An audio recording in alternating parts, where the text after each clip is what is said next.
오늘부터 우리는 고린도전서 강해 설교를 합니다. 고린도전서는 사도 바울이 고린도에 있는 교회에 보낸 편지죠. 고린도는 그리스 남쪽에 있는 항구 도시입니다. 옛날이나 지금이나 항구 도시는 많은 사람들이 오가는 곳이기 때문에 범죄가 많이 일어나기도 하고, 그리고 도덕적으로 타락하고 또 성적으로 음란한, 방탕한 그런 경우가 많습니다. 지중해 연안의 큰 항구 도시인 이 고린도는 아시아와 유럽을 잇는 그런 중요한 항구였고, 그래서 무역 도시로서 아주 크게 번창한 그런 도시였습니다. 그리고 고린도 역시 그 주변에서 정말 둘째 가라라고 하면 서러울 정도로 아주 방탕하고 타락한 그런 도시였습니다. 오죽하면 고린도 사람처럼 된다라는 말이 생길 정도였습니다. 고린도 사람처럼 된다. 그 당시 헬라어로는 뭐라고 하냐면 코린티아 제스타이라는 말인데, 오늘날의 영어로 하면은 코린티어나이즈라는 말입니다. 코린티어나이즈. 고린도 사람처럼 된다. 그런 말인데, 미국 사람처럼 된다는 것은 어떤 말인가요? 아메리카나이즈. 미국 사람처럼 된다. 이건 어떤 말인가요? 청바지 입고 햄버거 먹고 그게 미국 사람처럼 되는 건가요? 아니면 미국 사람처럼 되는 거는 이제 미국 시민권을 따면 커피를 마셔도 옛날처럼 거기다 막 크림, 설탕 잔뜩 넣고 먹으면 안 되고, 어떻게 먹어야 되죠? 미국 사람처럼 블랙으로 마셔야 되고, 그게 아메리카나이즈 되는 건가요? 미국 사람처럼 된다 그러면 아무래도 미국 사람처럼 좀 격식 따지지 않고 좀 자유롭고, 또 때로 이렇게 개인주의적인 사고방식을 갖고 그런 것들이 다 포함되겠죠. 자, 그런데 고린도 사람처럼 된다는 말이 있는데, 이 말은 아까 말씀드린 대로 영어로는 코린티어나이즈라는 말인데, 사전을 찾아보면 사전에는 어떻게 되어 있냐면 그 뜻은 육체적인 쾌락을 추구하고 성적으로 음란하고 도덕적으로 타락했다, 그런 뜻입니다. 그러니까 그 당시 고린도라고 하는 이 항구 도시가 그 주변에서 정말 알아줄 정도로 아주 방탕하고 타락한 도시였기 때문에 고린도 사람처럼 된다는 말이 생겨날 정도였던 것입니다. 자, 이 고린도 도시를 내려다보는 높은 언덕에는 아프로디테라고 하는 여신의 거대한 신전이 세워져 있었습니다. 아프로디테 여신은 사랑의 여신이고, 관능의 여신이고, 그리고 미의 여신이고, 그리고 다산의 여신입니다. 다른 이름이 하나 있습니다. 로마식 이름이 있는데 그 이름은 뭔가 하면 바로 비너스입니다. 아프로디테 여신이나 비너스나 같은 여신을 말하고요. 그리고 구약 성경에도 보면은 가나안 땅에 이런 비슷한 여신이 하나 있었습니다. 사랑의 여신, 관능의 여신, 다산의 여신, 바로 아세라 여신이 있었죠. 자, 이런 사랑과 다산과 또 미의 이런 여신들은 주로 음란하고 또 방탕한 그런 생활들을 조장하게 되는 경향들이 있죠. 그래서 이 고린도에도 아프로디테, 비너스의 여신의 신전이 있었는데, 이 신전에는 항상 한 1000명 정도의 젊고 아름다운 여자들이 신전 창기로서 활동을 하고 있었다는 것입니다. 그래서 그 도시의 사람들, 그리고 또 항구 도시니까 왔다 갔다 하는 그런 사람들이 그곳에 와서 이런 신전 창기들과 더불어 음란한 일을 하면서 그것이 마치 종교적인 제의인 것처럼 그렇게 이 도시 전체가 참 음란하고 방탕한 그런 도시였다는 것입니다. 자, 이런 도시에 어떻게 고린도 교회가 세워지게 되었을까요? 사도행전 18장에 보면은 그 스토리가 있는데, 사도 바울이 2차 선교 여행을 다니다가 이제 고린도에 도착을 했습니다. 그리고는 그곳에 가서 제일 먼저 유대인의 회당에 가서 말씀을 가르치며 복음을 전하기 시작했죠. 그러면서 그들에게 바로 나사렛 예수가 우리 유대인들이 기다리던 메시아, 하나님의 종 그리스도다라는 그 사실을 담대하게 전했습니다. 그랬더니 유대인들이 그 말을 듣고는 다 바울을 미워하고 또 대적하고 비방하게 되었습니다. 그렇지만 그 중에 이방인이었던 이 디도 유스도라고 하는 사람이 복음을 믿게 되었습니다. 그리고는 이 유스도의 집이 회당 바로 옆에 있었는데 바로 그 유스도의 집에 이제 복음을 믿기 시작한 사람들이 모이기 시작했습니다. 그리고는 이 회당의 회당장이었던 그리스보라고 하는 사람도 복음을 믿게 되었고 그 온 식구가 다 복음을 믿게 되었습니다. 그래서 이렇게 차츰차츰 고린도에 있던 사람들 가운데 바울이 전하는 이 복음을 듣고 자 누구의 집이요? 바로 디도 유스도의 집에 모여가지고 하나님을 예배하는 사람들이 늘어나기 시작해서 마침내 고린도 교회가 세워지게 된 것입니다. 바울은 그곳에서 1년 6개월 동안 복음을 가르치며 성도들을 양육했습니다. 그리고 떠났는데 한 3년 후에 바울이 에베소에서 복음을 전하고 있을 때 거기서 이제 고린도 교회 그 교인들을 생각하면서 편지를 써서 보낸 것이 바로 이제 오늘부터 우리가 살펴보게 될 고린도 전서인 것입니다.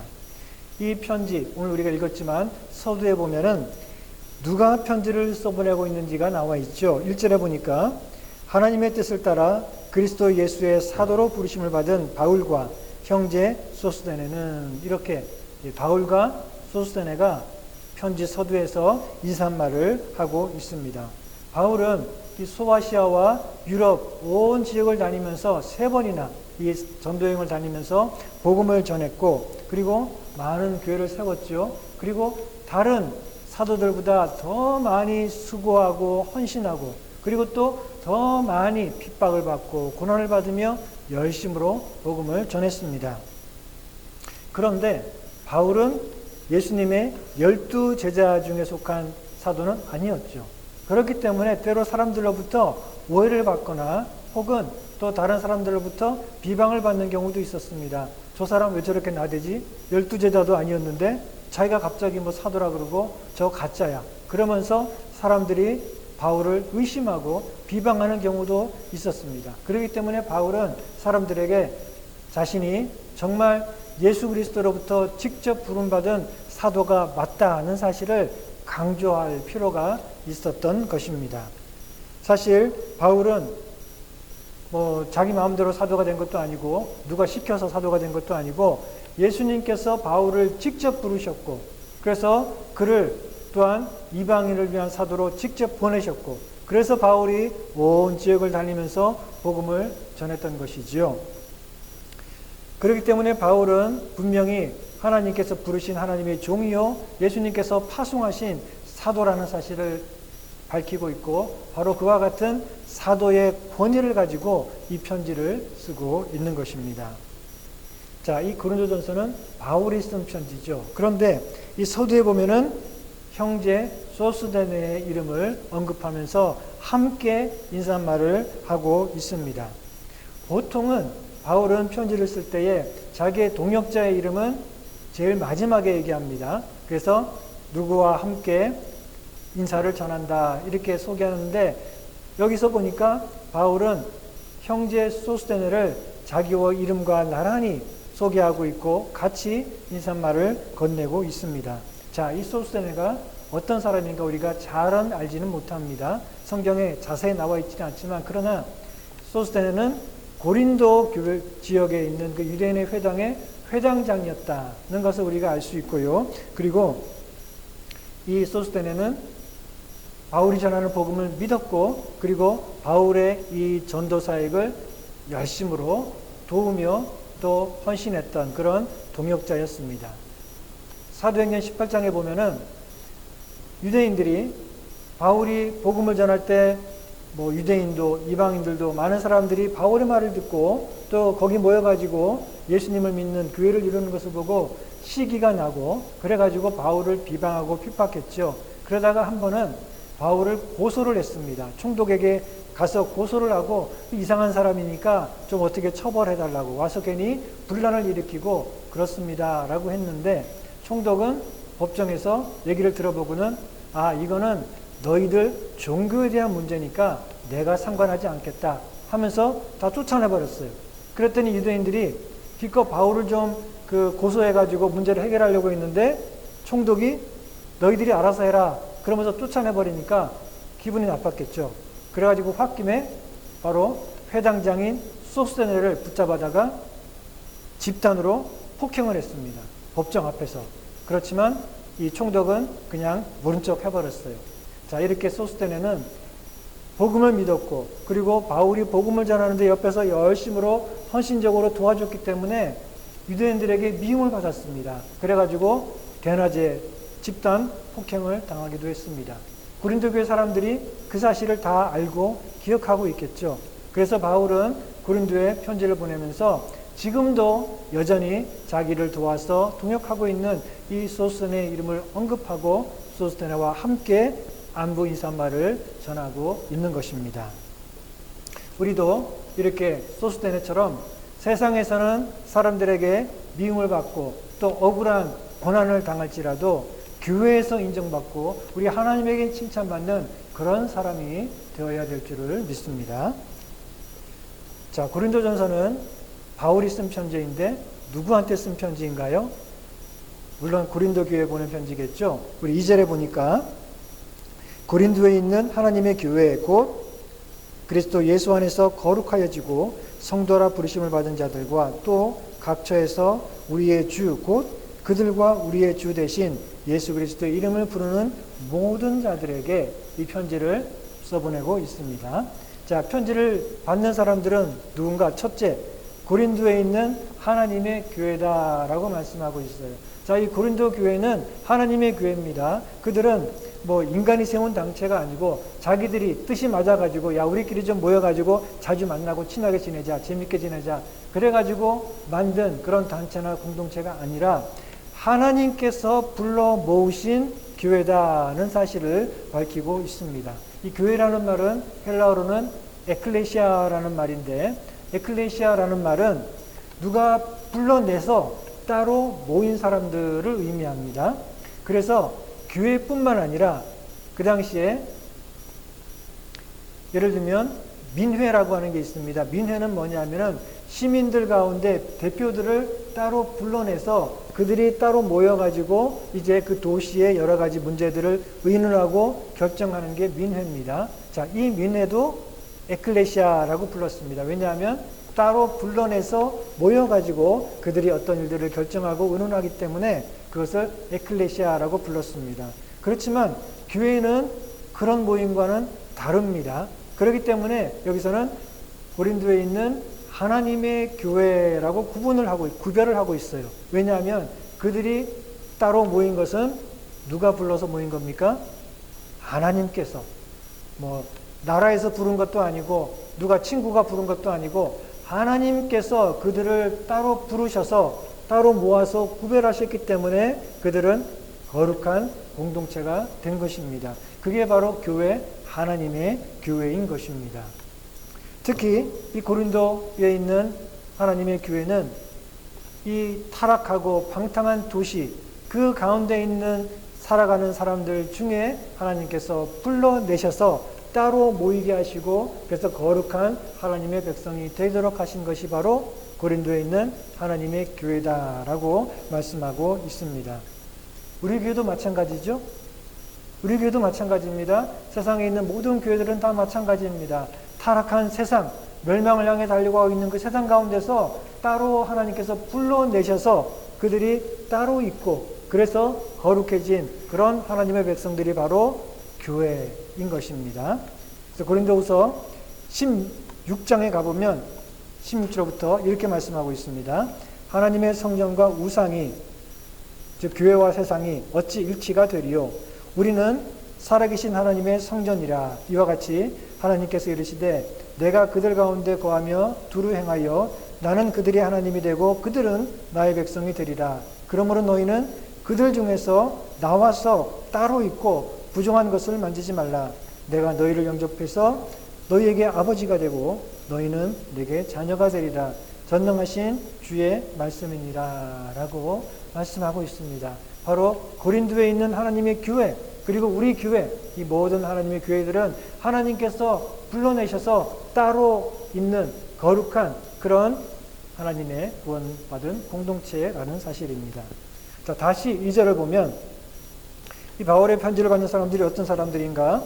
고린도에 있는 하나님의 교회고 그리고 이어서 말씀하기를 곧 그리스도 예수 안에서 거룩하여지고 성도라 부르심을 받은 자들이라고 말씀하고 있습니다. 여기서 거룩하여지고 라고 하는 이 동사는 완료형 분사입니다. 이게 무슨 말인가 하면은 이미 완료된 행동을, 어떤 일을 의미한다는 것입니다. 자, 그래서 거룩하여지고는 이미 거룩해졌다는 뜻입니다. 그게 완료형 분사이기 때문에, 즉 그들은 이미 거룩해졌고 그리고 성도로 불리우는 사람들이다라는 뜻입니다. 그들이 앞으로 거룩해질 것이다, 그게 아닙니다. 천국에 가서 거룩해질 것이다, 그게 아닙니다. 이미 하나님께서 그들을 부르셨을 때 그들은 이미 거룩해졌다, 이미 세상과 구별되었다라는 그런 의미입니다. 자, 그들이 어떻게 이렇게 귀한 구별된 그런 성도가 되었을까요? 그것은 바로 그들이 그리스도 예수 안에 있기 때문에 그렇습니다. 그들이 거룩한 성도가 된 것은 바로 그리스도 예수 안에 있기 때문에 하나님의 부르심을 받아 이미 거룩해진 성도가 된 것입니다. 그들은 고린도에 살고 있는 이 타락한 사람들과 똑같은 죄인들이고, 그들보다 나을 게 특별히 없죠. 그들이 고린도에 살던 다른 사람들보다 더 특별하게 돌을 닦아가지고 더 아주 깨끗해진 사람이 되었다던가, 도덕적으로 더 착하고 우월한 사람이라든가 그런 점이 하나도 없습니다. 그들은 고린도에 사는 타락하고 방탕한 사람들과 똑같은 사람들이었습니다. 그러나 그들이 어떻게 부르심을 받아 이미 거룩해진 성도가 되었느냐? 그들이 바로 그리스도 예수 안에 있기 때문에 그렇다는 것입니다. 그들이 예수님을 믿고 예수님 안에 있기 때문에 그 예수님의 의를 힘입어서 그들이 거룩한 하나님의 백성이 되었다는 것입니다. 고린도후서 5장 17절을 말씀하죠. 그런즉 누구든지 그리스도 안에 있으면 새로운 피조물이라. 이전 것은 지나갔으니 보라 새 것이 되었도다. 우리가 열심히 수련하고 돌을 닦아서 새롭게 된 것이 아니라 어떻게 했기 때문에 누구든지 그리스도 예수 안에 있으면 그 사람은 이미 새롭게 된 그런 거룩한 성도다라고 말씀하고 있는 것입니다. 우리도 마찬가지 좀 있습니다. 우리도 세상의 사람들과 별다를 거 없는 그런 연약하고 부족하고 또 더러운 죄인이지만, 그러나 우리가 예수 그리스도를 믿고 예수님 안에 있고 예수님이 우리 안에 있기 때문에 우리는 이미 거룩해진, 이미 세상과 구별된 그런 성도가 된 줄을 믿습니다. 자, 그런데 우리는 이미 거룩해진, 이미 세상과 구별된 성도가 되었지만, 그러나 계속해서 거룩해져야 됩니다. 이 말은 우리는 거룩한 행실을 나타내는 삶을 살아야 됩니다. 거룩한 성도가 되었는데, 그런데 행실은 거룩하지 않다. 문제가 있는 거죠.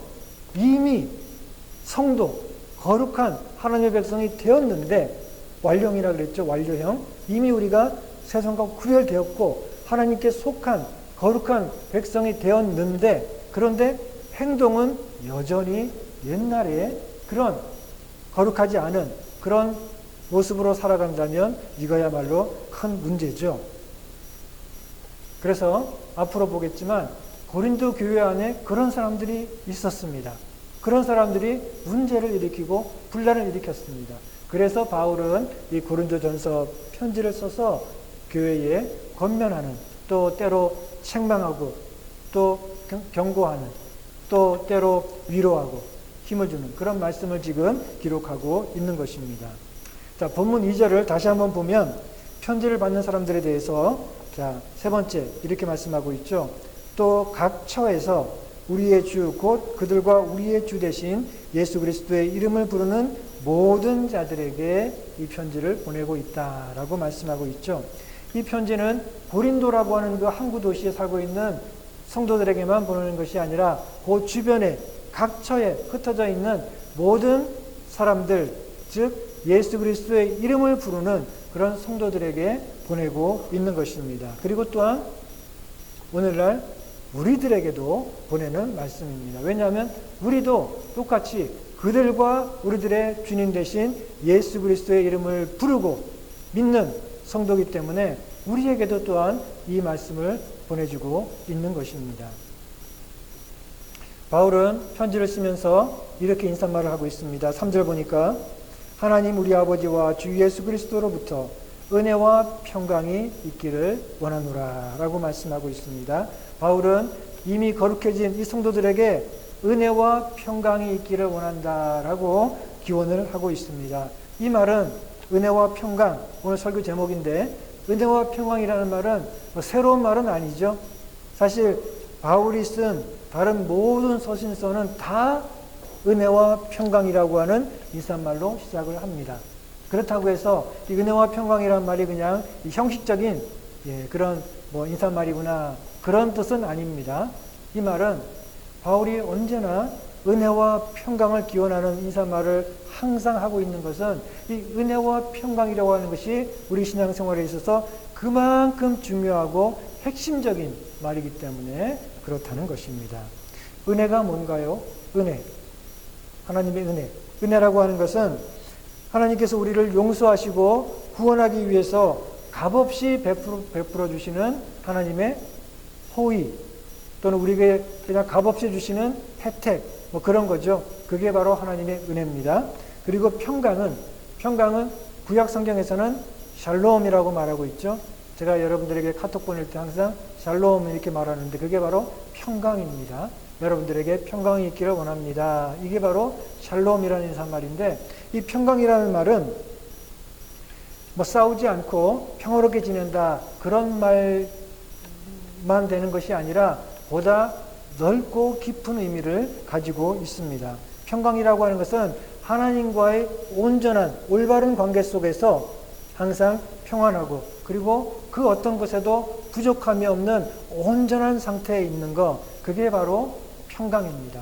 그러니까 어떻게 보면은 타락하기 전에 에덴 동산에서 참으로 조화롭고 아름답게 살아갈 때 그 모습이 바로 샬롬, 평강이라고 할 수 있습니다. 죄로 인해서 그 하나님과의 올바른 관계가 깨지고 사람들과의 그런 관계가 깨지고 온갖 싸움과 미움과 이런 죄악이 생겨나기 전에 있던 그 평안하고 또 온전한 아무 문제나 부족함이 없던 그런 상태를 바로 평강이라고 하는 것입니다. 자, 그런데 이 말에서 중요한 게 있습니다. 은혜와 평강. 항상 은혜가 먼저 나옵니다. 은혜와 평강. 평강과 은혜라고 말하지 않고 언제나 은혜와 평강이 있기를 원하노라 라고 말씀하고 있어요. 그것은 바로 먼저 은혜가 있어야지 그 다음에 평강이 따라온다는 것입니다. 은혜가 없으면 평강도 없습니다. 자, 그러면 어떻게 은혜가 우리에게 평강을 주는가? 은혜가 주어질 때 그 결과로 평강이 온다고 했는데 어떻게 하나님의 은혜가 우리에게 평강을 주시는가 하는 것을 우리가 살펴보면 우선 이사야서 32장 17절에 보면 이렇게 말씀합니다. 공의의 열매는 화평이요 공의의 결과는 영원한 평안과 안전이다 라고 말씀하고 있습니다. 자, 먼저 공의, 즉 의로움이 이루어져야 그 다음에 평화, 안전, 다시 말하면 평강이 이루어진다라고 말씀하고 있는 것입니다. 공의를 무시하면, 정의와 의로움을 무시하면 평화도 없다, 평강도 없다라는 것입니다. 그렇기 때문에 이 정의와 공의를 무시하고 그러면서 평화와 안정과 번영을 추구하겠다라고 하는 것은 어리석고 헛된 일입니다. 독재 국가에서 바로 그런 일을 하고 있죠. 독재 국가에서는 온갖 불의한 일들을 하면서 그러나 겉으로 볼 때는 평화롭고 또 번영하는 것처럼 보이지만 그것은 가짜입니다. 결국은 그런 독재 정권은 무너질 수밖에 없습니다. 공의, 정의 혹은 의로움이라고 하는 말의 그 뜻은 올바르다라는 것입니다. 올바르다. 다시 말하면 올바른 관계 속에 있다. 우리가 하나님 앞에서 의롭다라는 것은 바로 하나님과 올바른 관계 속에 있다. 그런 뜻입니다. 또 사람들 사이에 우리가 정의를 행한다, 공의를 행한다라고 하는 것은 사람들이 올바른 관계 속에서 살아간다. 그런 말입니다. 불의한 것은 무엇인가요? 불의하다고 하는 것은 사람들의 관계가 올바르지 않은 것입니다. 왜곡된 것입니다. 그래가지고 가난한 사람, 약한 사람, 그리고 또 장애인들에게 불의를 행한다라고 하는 것은 그들을 올바로 대하지 않는 거예요. 그들을 무시하고 그들을 억압하고 괴롭히고 그렇게 하는 것이 불의죠. 그러니까 우리가 사람들 관계 속에서 상대방을 나와 똑같이 귀하고 또 존귀한 그런 사람으로 여기고 대할 때 올바른 관계 속에서 정의로운 관계가 이루어지는데, 불의를 행한다고 하는 것은 그 사람이 뭐 약하기 때문에, 힘이 없기 때문에, 돈이 없기 때문에, 또는 나와 피부 색깔이 다르기 때문에 뭐 그래가지고 그 사람을 무시하고 또 억압하고 괴롭히면 그게 바로 불의를 행하는 거죠. 그래서 우리가 의롭다, 정의롭다, 공의롭다라고 하는 것은 언제나 하나님과 올바른 관계 속에 있고 사람들이 서로 존중하고 귀하게 여기는, 인정하는 그런 올바른 관계 속에 살아가는 것을 말합니다. 그래야지만 참된 평강이 이루어지게 되는 것입니다. 이런 정의로운 관계를 무시하고 평화롭고 안전한 사회를 만들 수는 없습니다. 힘으로 억눌러서 평화를 만드는 것은 오래가지 못합니다. 왜냐하면 지렁이도 밟으면 꿈틀거리죠. 예, 아무리 힘없는 지렁이 우리가 퍽 밟아봐도 그냥 죽지 않습니다. 꿈틀거립니다. 언젠가 아무리 힘으로 누르고 겉으로 평화롭게 만들려고 해도 언젠가 반란이 일어나고 테러가 일어나고 사회적인 혼란이 일어나서 평화가 깨어지게 되죠. 로마의 평화, 팍스 로마나라는 말이 있습니다. 팍스 로마나. 로마 제국이 아주 거대한 그런 제국을 이루어가지고 주변에 있는 나라들을 다 정복해서 이제 평화로운 그런 시대를 연 적이 있었습니다. 그것은 바로 로마 군대의 강력한 힘을 가지고 말 안 듣는 나라들을 다 힘으로 눌러가지고 이루어진 평화죠. 그런 로마의 평화, 팍스 로마나는 오래가지 못했습니다. 결국은 여러 가지 반란들이 일어나고 전쟁이 일어나고 그래서 로마 제국은 결국은 멸망하고 말았습니다. 참된 평화는 이런 군사적인 힘으로 이루는 것이 아니라 정의를 통해 이루어지는 것입니다. 자, 그런데 하나님과의 관계 속에서 정의가 이루어지면 우리에게 평화가 이루어지는 것이 아니라 우리는 죽습니다. 그렇죠? 하나님과의 관계 속에서 먼저 공의가 이루어져야지 참된 평강이 안전이 이루어진다 그랬죠. 자, 그런데 우리가 하나님과의 관계 속에서 공의가 이루어지면 우리 죄인은 공정한 공의로운 심판을 받아서 죽을 수밖에 없습니다. 그래서 그 정의는 은혜를 통해서 이루어져야 우리가 살 수가 있습니다.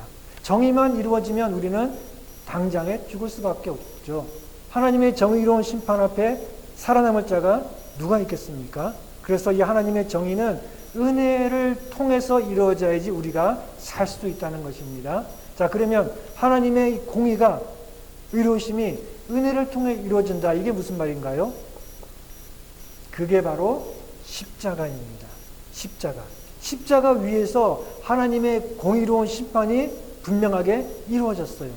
하나님께서 그 심판을 그냥 모른 척하지 않고 그냥 괜히 없는 걸로 하지 않고 분명하고 정확하게 하나님의 공의로운 심판이 십자가 위에서 이루어졌어요. 그렇지만 그 심판은 우리의 죄를 대신 지신 예수님에게 다 쏟아져서 예수님이 우리를 위해 공의로운 심판을 받으셨고 우리는 모든 죄를 용서받고 하나님과 이제 올바른 관계를 회복하게 되었죠. 그게 바로 은혜입니다. 그렇죠? 값없이 자격 없는 우리, 마땅히 죽어야 될 우리들인데 하나님께서 값없이 우리에게 놀라운 호의를 베풀어 주셨어요. 아무것도 한 것도 없는데 예수님이 이루신 그 의라고 하는 놀라운 혜택을 우리들에게 다 주셨어요. 이게 바로 은혜죠. 그래서 바로 십자가 위에서 하나님의 공의가 완벽하게 이루어졌을 뿐 아니라 그것은 우리를 향한 은혜를 통해서 이루어졌기 때문에 이제 우리에게는 평화가 주어졌다는 것입니다. 그래서 이사야서 53장 5절 6절은 이렇게 말씀하고 있죠. 그가 찔림은 우리의 허물 때문이요 그가 상함은 우리의 죄악 때문이라. 그가 징계를 받음으로 우리가 평화를 누리고 그가 채찍에 맞음으로 우리가 나음을 입었도다. 우리는 다 양 같아서 그릇 행하여 각기 제 길로 갔거늘 여호와께서는 우리 모두의 죄악을 그에게 담당시키셨도다.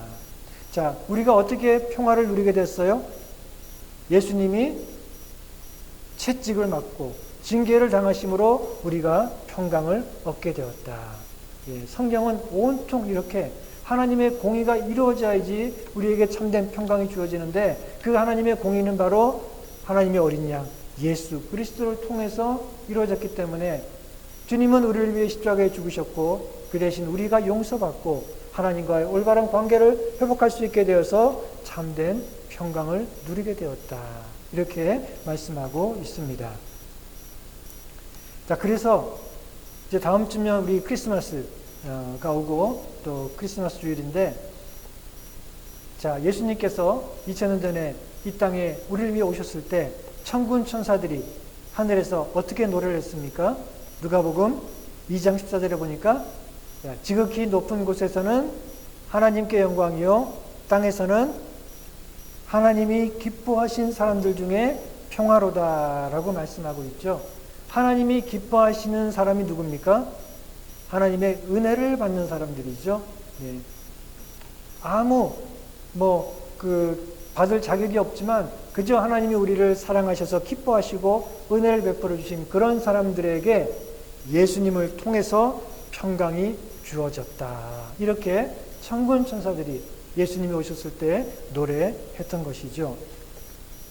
이 은혜와 평강은 그렇기 때문에 오직 예수님 안에서, 예수 그리스도 안에서 우리에게 주어집니다. 3절 다시 보면 하나님 우리 아버지와 주 예수 그리스도로부터 은혜와 평강이 있기를 원하노라 라고 말씀하고 있죠. 이어서 4절도 마찬가지입니다. 그리스도 예수 안에서 너희에게 주신 하나님의 은혜로 말미암아 내가 너희를 위해서 항상 하나님께 감사한다 라고 말씀하고 있죠. 이렇게 은혜와 평강은 오직 예수 그리스도를 통해서, 예수 그리스도 안에서 우리에게 주어진다는 것입니다. 그래서 예수 그리스도 안에서라는 말이 바울서신에서 아주 중요한 말인데, 바울서신 통틀어 보면은 164번이나 나옵니다. 그리스도 예수 안에서, 엔 크리스토 예수스라는 이 헬라어가 164번이나 반복해서 나오고 있고, 오늘 우리가 읽은 이 고린도전서 1장 1절에서 9절 읽었는데, 여기도 보면 예수 그리스도라는 말이 9번이나 계속해서 반복해서 나오고 있습니다. 이것은 바로 우리에게는 오직 예수 그리스도를 통해서, 예수 그리스도 안에서 하나님의 은혜와 참된 평강이 주어진다는 사실을 강조하고 있는 것입니다. 그리고 이런 하나님의 은혜는 우리를 끝까지 붙들어 주십니다. 하나님은 은혜를 주시는데 찔끔 줬다가 마는 것이 아니라 끝까지 베풀어 주십니다. 8절에 보면 주께서 너희를 우리 주 예수 그리스도의 날에 책망할 것이 없는 자로 끝까지 견고하게 하시리라 라고 말씀하고 있습니다. 은혜와 평강이 아무리 좋아도 잠깐 누리다가 없어지는 거면 무슨 소용이 있겠습니까? 혹은 하나님께서 우리에게 주셨다가 언제든지 우리 하는 거 봐가지고 도로 빼앗아갈 수 있는 것이라면 우리가 얼마나 불안합니까? 그러나 하나님의 은혜가 너무너무 좋은 이유는 하나님은 절대 빼앗아가지 않습니다. 우리에게 베푸시는 그 은혜를 우리에게 끝까지 주셔서 우리를 끝까지 견고하게 붙들어 주셔서 저 영광스러운 하늘에 이르도록 우리를 인도해 주신다는 것입니다. 그러니까 우리는 그 하나님의 은혜를 생각할 때마다 기쁘고 감사하고 영원히 하나님께 찬양을 올려드리게 되는 것이죠. 지난주에 제가 성경을 읽다가 이사야서 46장을 읽는데 이 이스라엘 백성들 얼마나 패역하고 얼마나 말도 안 듣고 우상 섬기는 이런 그런 정말 한심한 그런 백성들입니까? 자, 그런데 그런 패역한 이스라엘 백성들에게 하나님께서 말씀하십니다. 3절 4절 이사야서 46장 3절 4절에 보면 말씀하기를 야곱 집이여 이스라엘 집에 남은 모든 자여 나를 들을지어다. 배에서 태어남으로부터 내게 안겼고 태에서 남으로부터 내게 품기운 너희여 너희가 노년에 이르기까지 내가 그리하겠고 백발이 되기까지 내가 너희를 품을 것이라. 내가 지었은즉 안을 것이요 품을 것이요 구하여 내리라. 이렇게 말씀하고 있어요. 하나님께서는 이 패역한 이스라엘 백성들을 이렇게까지 사랑하시고 끝까지 은혜를 베풀어 주겠다라고 말씀하시는데, 이 말씀을 제가 읽으면서 이스라엘 백성들이 너무너무 부러운 거 있죠. 그렇죠? 야, 이 사람들 참 좋겠다. 이렇게 패역하고 우상 숭배하며 말도 안 들었는데 하나님께서 그들을 하나님의 택한 백성이고 하나님의 백성이라는 그 이유 하나 때문에 이렇게 끝까지 사랑하고 용서하고 붙들어 준다고 이렇게 말씀하니까, 야, 이 사람들 얼마나 정말 그 복된 사람들이고 얼마나 좋을까. 정말 마음에 부러운 마음이 들었어요. 제가 한국 사람이라는 것을 늘 자랑스럽게 생각하지만 그 순간, 야, 이스라엘 사람들, 야, 정말 저 사람 복된 사람들이구나. 야, 정말 부럽다. 좋겠네. 그런 마음이 들었어요. 그래서 이 유태인들이 이방인들 무시하고 교만한 게 이유가 있더라고요. 이유가 있어요. 하나님이 그들을 이렇게 사랑하신다라고 하고 그들을 세상과 이방인들과 구별해서 나의 백성이라고 불러주시니 그들이 얼마나 기고만장하고 교만하고, 그러니까 이 다른 이방인들을 얼마나 참 무시하고 그렇겠습니까? 예, 부럽더라고요. 자, 그런데 가만히 생각해 보니까 이 말씀이 저와 여러분들을 향한 말씀이에요. 우리가 바로 영적인 이스라엘이고 우리가 바로 하나님의 택하심을 받은 진짜 하나님의 백성이잖아요.